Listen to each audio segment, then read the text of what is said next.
Everyone, welcome back to my channel আনহিস kitchen. আশা করি আপনারা সবাই ভালো আছেন। আমি আজকে আপনাদের সঙ্গে শেয়ার করছি মোরগ পোলাও। বাসায় যদি চিকেন আর পোলাও চাল থাকে তাহলে খুব সহজেই এই মোরগ পোলাও তৈরি করে নেওয়া যায়। এই রেসিপিটি আজকে আপনাদের সঙ্গে শেয়ার করছি, আশা করি ভালো লাগবে। কথা না বাড়িয়ে চলুন চলে যাই মূল রেসিপিতে। মোরগ পোলাও বানানোর জন্য এখানে আমি মুরগির লেগ পিস নিয়ে নিয়েছি। এখন এতে দিয়ে দিচ্ছি পরিমাণ মতো লবণ ও লেবুর রস। এখন দিচ্ছি ফ্যাটানো টক দই। এখন সবকিছু ভালোভাবে মিক্স করে ম্যারিনেট করে রেখে দিব 20 মিনিটের জন্য। একটি প্যানে তেল দিয়ে দিয়েছি, তেলের সাথে হাফ চামচ ঘি গরম করে নিয়েছি। দিয়ে দিচ্ছি পেঁয়াজটাকে এখন আমি বেরেস্তা করে নিব। বেরেস্তা করা হয়ে গিয়েছে, এখন আমি তুলে নিচ্ছি। প্যানে আমি এলাচ, দারুচিনি, লবঙ্গ, গোলমরিচ ও তেজপাতা দিয়ে দিয়েছি।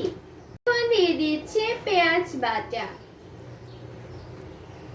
এখন দিয়ে দিচ্ছি 1 টেবিল চামচ আদা ও 1 টেবিল চামচ রসুন বাটা। এখন দিচ্ছি 5 থেকে 6টার মতো কাজু বাদাম বাটা। 1 চামচ মরিচের গুঁড়ো দিয়ে দিচ্ছি।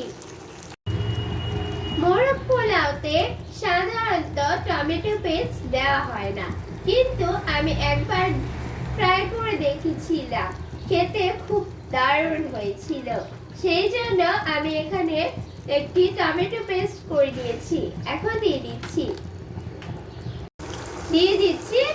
ম্যারিনেট করে রাখা মুরগির মাংসের লেগ পিসগুলো। এবার দিয়ে দিচ্ছি 1 চামচ জিরার গুঁড়ো, 1 চামচ ধনিয়ার গুঁড়ো। আমি একটি বাটিতে জায়ফল, জয়িত্রী, সাজিরা, গোটা ধনিয়া, এলাচ, দারচিনি, লবঙ্গ, গোলমরিচ দিয়ে একটি বিরিয়ানি মশলা বানিয়ে নিয়েছি। এখন দিয়ে দিচ্ছি। এখন ঢাকনা দিয়ে ঢেকে দিচ্ছি। কিছুক্ষণ পর উল্টে নেড়ে চেড়ে ভালো করে কষিয়ে নিব। এখন চুলার আঁচ মিডিয়ামে আছে, যাতে চিকেনটা সেদ্ধ হয়ে যায়। চিকেনটা হয়ে গিয়েছে, বেরেস্তাতে চিনি মেখে উপর দিয়ে ছড়িয়ে দিচ্ছি। এখন আমি চিকেনগুলোকে গ্রেভি থেকে তুলে দিচ্ছি।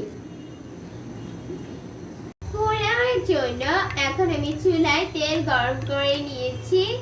এখন দিয়ে দিচ্ছি পেঁয়াজ কুচি, দিচ্ছি এলাচ, দারুচিনি ও তেজপাতা। এখানে আমি 3 কাপ চাল ভালোভাবে ধুয়ে পানি ঝরিয়ে নিয়েছি। এখন দিয়ে দিচ্ছি প্যানে। এখানে আমি 3 গোড়া চাল দিয়েছি, এগুলোকে আমি 2 মিনিট ভেজে নিব। চালটা ভাজা হয়ে গিয়েছে। এখন আমি 3 কাপ চালের জন্য 5 কাপ পানি দিয়ে দিচ্ছি। দিয়ে দিচ্ছি কয়েকটা কাঁচা মরিচ ও গুঁড়ো দুধ। দিয়ে দিচ্ছি কয়েকটি আলু বোখরা ও কিশমিশ। দিয়ে দিচ্ছি চিকেনের সাথে যে গ্রেভিটা ছিল সেই গ্রেভিটা। সবকিছু ভালোভাবে মিক্স করে নিব। এখন ঢাকনা দিয়ে ঢেকে দিচ্ছি। দিয়ে দিচ্ছি পরিমাণ মতো লবণ। বলক এসে গেছে, এখন আবারও ঢাকনা দিয়ে ঢেকে দিচ্ছি। 10 মিনিট দমে রেখে দিব। চুলাটা বন্ধ করে দিয়েছি। এই পর্যায়ে দিয়ে দিচ্ছি চিকেনগুলো। উপর থেকে রাইস দিয়ে চিকেনটাকে ঢেকে দিচ্ছি। উপরে ছড়িয়ে দিচ্ছি চিনি মেখে রাখা পেঁয়াজ বেরেস্তা। পর দিয়ে দিচ্ছি ঘি। এখন 10 মিনিটের জন্য আবারও ঢাকনা দিয়ে ঢেকে দমে রাখবো। এই সময় চুলার আঁচ লো টু মিডিয়ামে থাকবে। তৈরি হয়ে গিয়েছে মোরগ পোলাও। আজকে এই মোরগ পোলাও রেসিপিটি আশা করি আপনাদের ভালো লেগেছে। যাদের ভালো লেগেছে তারা অবশ্যই লাইক, কমেন্টস ও শেয়ার করতে ভুলবেন না। সেই সাথে আমার চ্যানেলটি সাবস্ক্রাইব করার অনুরোধ রইল। আজকে এ পর্যন্তই, সবাই ভালো থাকবেন। আল্লাহ হাফেজ।